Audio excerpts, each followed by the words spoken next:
আচ্ছা, এইবারের তো পরীক্ষাটা শেষ, চল আমরা গ্রাম থেকে একটু ঘুরে আসি।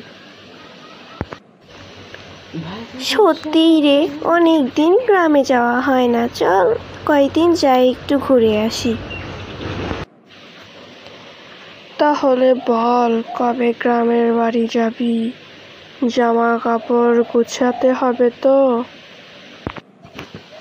আমাদের তো পরীক্ষা শেষ, তাহলে কালকে আমরা জামা কাপড় গুছিয়ে সব কিছু ঠিকঠাক করি এবং তার পরের দিনে সকালবেলা রওনা দেব।